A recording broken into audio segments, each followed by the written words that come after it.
Hey guys, welcome back to my channel, or if you're new here, then welcome. My name is Mika, and in today's video, we're going to talk about, is data analytics oversaturated, and is it still worth getting into in 2025? So that is a really good question. I know your time is valuable, so we're going to just go ahead and jump right into it. So the question at hand is data analytics oversaturated, and is it still worth getting into in 2025? I've had someone reach out to me on the actual in the comment section that said, well, I'm just afraid that I won't be able to find a job. Or they'll say, and then another person, I saw somebody comment, well, the economy is just bad, so no one is hiring, it's oversaturated, so you might as well just wait 2 years and work on your master's until the economy gets back better. I remember seeing that comment. This is my thing. It is not oversaturated. It's just highly competitive because so many people have learned and found out about data analytics. The only thing about them and you is that you're still sitting on the fence trying to figure out whether or not if you want to get into data analytics, where the people who are already there saying, well, I'm going to jump in it while I can. The demand for data analytics is still high. There are tons of jobs still out there for data analytics. Companies rely on data more and more every day. And so someone has to be able to pull that data. Someone has to be able to find insights from the data that that these companies are producing, and they need it. So the demand for it is high. It's just that there's more competition out there now. So like industries like healthcare, finance, e-commerce, all of these companies, all of these industries are in such high demand for data analysts. There will be, the Bureau of Labor Statistics projects that there will be a 35% job growth in data-related fields over the next decade. So again, I'm still saying that even in 2025, it is still worth you getting into data analytics. It is still worth you trying to get here, but I really want you to get off the fence and go ahead and jump in it. Stop saying, well, it's just oversaturated. That's just an excuse to keep you back. Yes, the competition is high, but that shouldn't keep you from saying that I can do this as well. I started my journey in 2016, and no, it was not as competitive in 2016, but it was still there was still some competition. There were plenty of times when I applied for jobs and no one got back to me. There were plenty of times where I submitted my resume and immediately I got rejections. Right? There were plenty of times where I went on interviews and then I thought I did well, and then they came back and said, yeah, sorry, we ended up going with someone else. So there were plenty of times, but that does not mean that the interview request did not come in. The interview request still came in. And some of you are probably saying, well, Mika, I'm not getting any interview requests. But that all boils down to, one, your resume, and two, what is your niche? What are you specializing in? So because the competition is so high, you're going to have a stellar resume. And you are, but you're going to also have to have real world projects on your portfolio. So you're going to have to go to those free websites to pull real data sets and start building reports inside of your portfolio. Some of the portfolios that I have looked at from some of my other people that have asked me to look at their portfolio, they have a code section and they have all this code written, but then when I go to the project section, it's completely empty. You're not going to become a data analyst strictly off of code alone, because part of a data analyst's role do some sort of reporting. That is important. So you have to show some sort of project. Your portfolio is going to have to stand out because the competition is so great.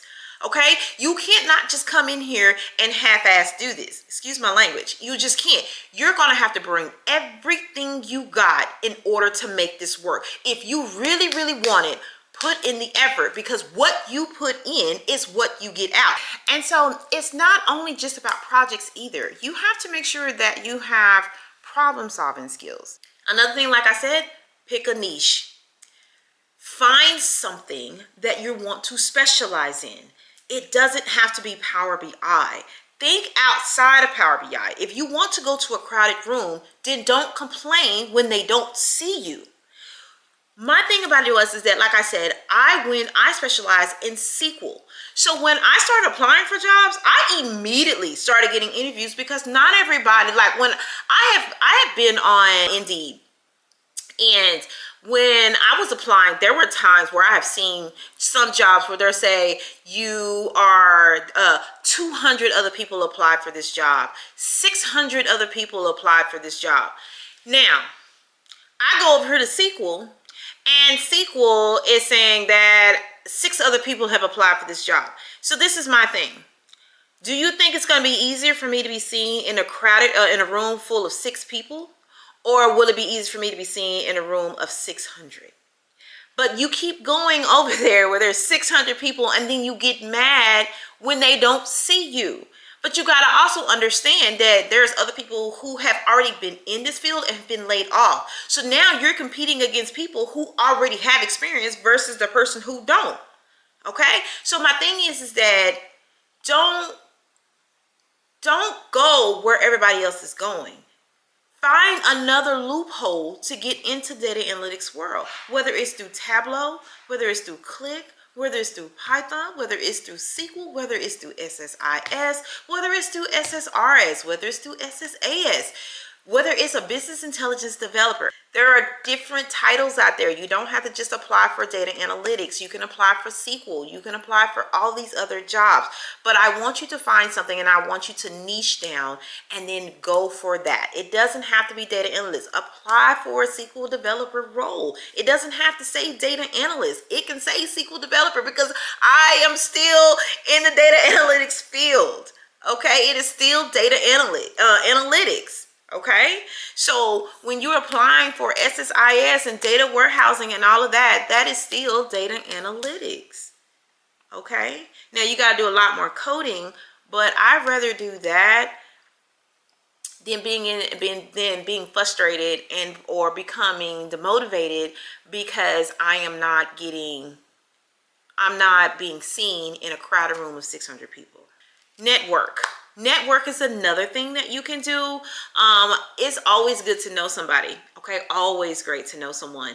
It's not all. So you ever heard that terms? Back in the day, it used to be it's not about who you know, it's what you know. Now it's the total opposite. It's all about who you know versus what you know. My thing is that I have my old boss who used to work here. His name is Sam. Doesn't know the first thing about coding, does not code. I asked him, I said, Sam, do you know how to code? And he goes, no, that's what I got you for. But the thing about it is the fact that he was brought in because of who he knew. The person that wanted to hire him was like, oh, I know somebody, so-and-so and so-and-so, and she brought him in. You see what I'm saying? Now, Sam is retired now. He no longer works for the company. But the thing about it is that Sam came from accounting. He doesn't have any SQL experience. He doesn't have any Power BI. He doesn't create reports other than outside of Excel. He doesn't do any of that. But he was brought in because of who he knows. So start working on your network. Like, reach out to, because this is my thing. I get people who reach out to me all the time and say, hey, can I have your LinkedIn? I would love to network with you or whatever. Well, great, because I get asked all the time, hey, Renee, do you know anybody who can do such? I'm like, absolutely. And then I can reach out to my network. I'm like, hey, there's this company out here that's hiring for a SQL developer. Give me a resume and I'll send it over. Network. It's all about who you know. So my thing is start reaching out to people and asking, can you be a part of their community? Can you be a part of that network? Because your name can show up in a room when you never thought it could. Okay? And because you knew somebody from the inside. To answer your question, no, it's not oversaturated. It's just competitive. And you just got to learn to bring your A game. And that's it. Don't be afraid to get out there, because anything worth having is worth working hard for. You're going to work for it. But you can't come into this thinking that nobody else wants it just as bad as you do. You can't think like that. So stop sitting on the fence. Stop letting that excuse keep you from applying for jobs, because it's only because otherwise you're going to continue to keep coming on YouTube looking at other people's day in the life as a data analyst, and you're wishing that you can do that. You're wishing, and you can. You just have to start. Stop allowing that to be your excuse on why you can't start. It's not oversaturated. It's just competitive.